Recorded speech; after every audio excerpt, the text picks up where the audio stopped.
coming to you on a Sunday evening, and I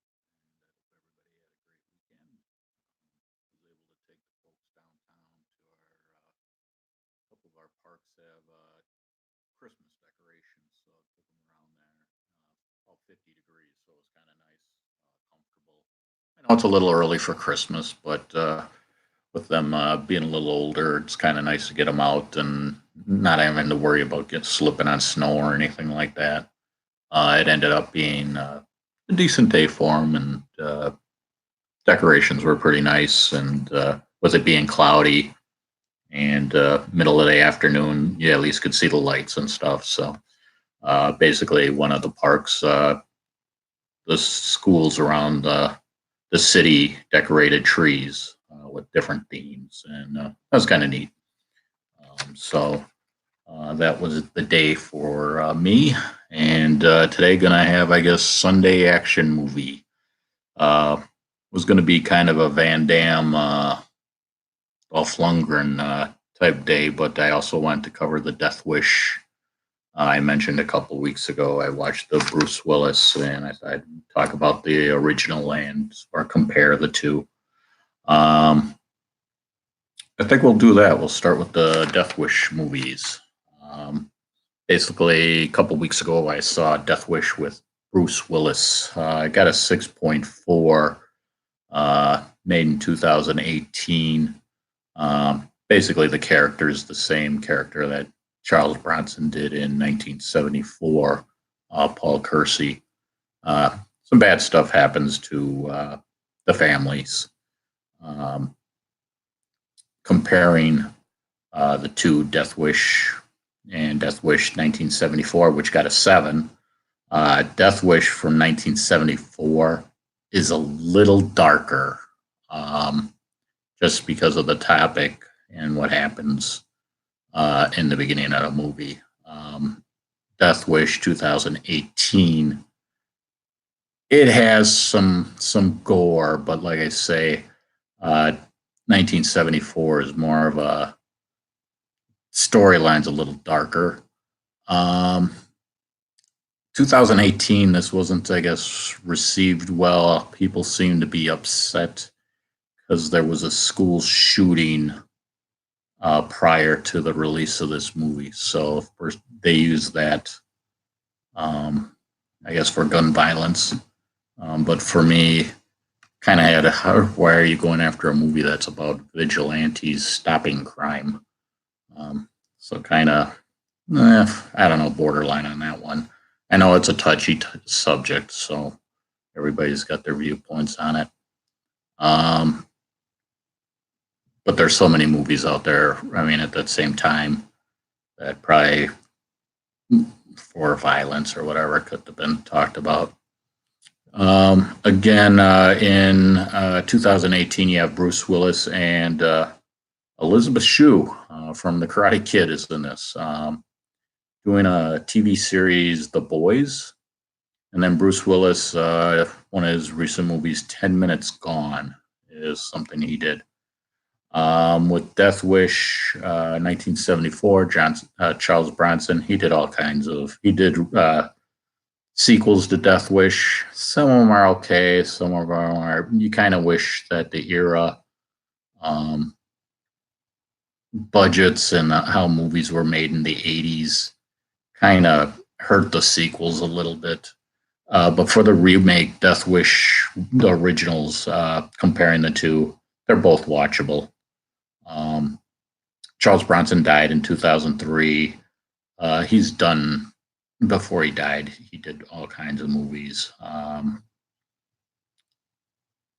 do probably some kind of Charles Bronson thing down the road. Once Upon a Time in the West, a spaghetti western, which is one of my favorite movies. It's a long movie, but again, talk about that down the road. Hope Lang is in this. She also died in 2003. One of her last movies was Clear and Present Danger, is what she was in. So that is my Death Wish comparison of 2018 to 1974. Both of them have some ups and downs. Again, topic wise, it's a little darker, I think, the original, just for a topic that's being covered. Next, we're going to go with, I guess we're going to go with the Van Damme movies. Death Warrant, 1990. Got a 5.7. Basically, Van Damme has to go undercover in prison, and basically try to find out what's going on and uncover some stuff. Again, these are all action movies that I'm talking about, so if you're looking for that action movie night, all of these will work for you. Robert Guillaume's in this, guy from Benson. And some of his movies get a kick out of Death Warrant and then Wanted Dead or Alive.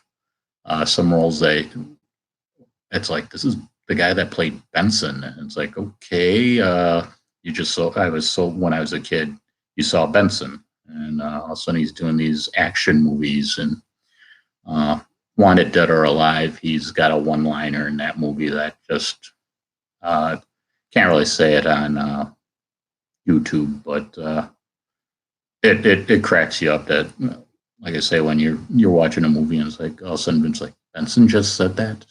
You kind of have to be there at the time to get a kick out of it.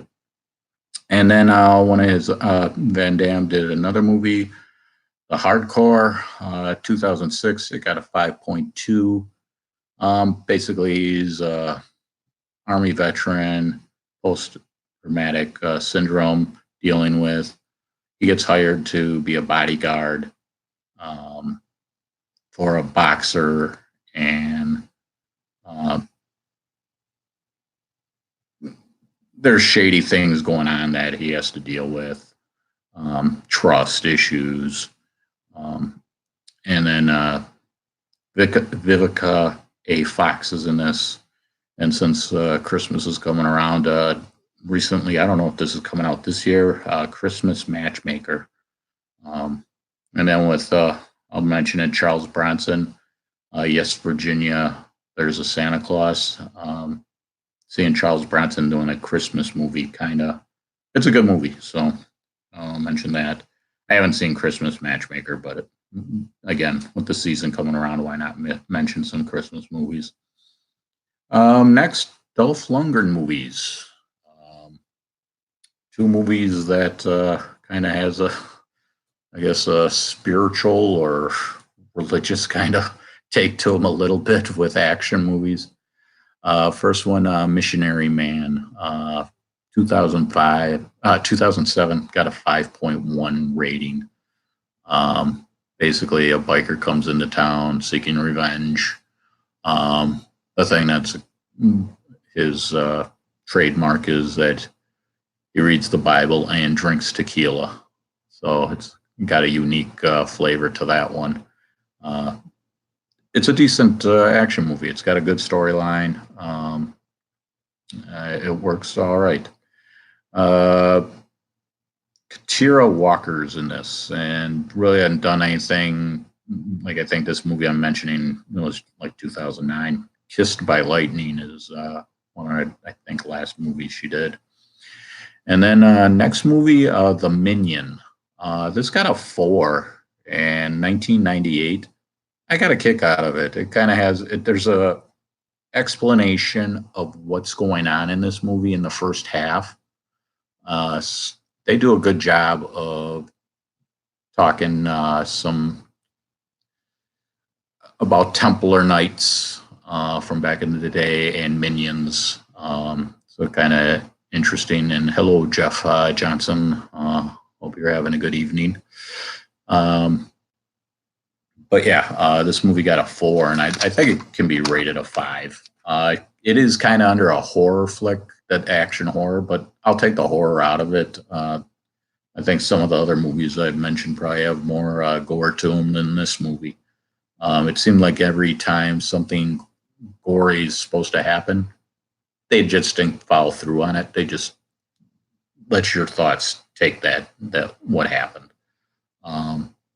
I think it's a good story. It has a good plot, story, some explanation to it. So again, if you're looking for action movies, all the ones I've mentioned this evening are decent and worth watching. So that is it. I am going to have a family movie for Thanksgiving. I don't know, before or Thanksgiving Day. I hope everybody's getting prepared. And I'm being told that Green Bay is getting hammered. So that's, and your over under on the Bucks is looking low. Yeah, it is. But if I'm wrong, hey, that's great. I'd rather be wrong on the low end than on the high end. So that's about it for this evening. And I guess hope everybody has a good short week. And you guys take it easy out there. We're wrapping up and enjoy the upcoming week. Bye-bye.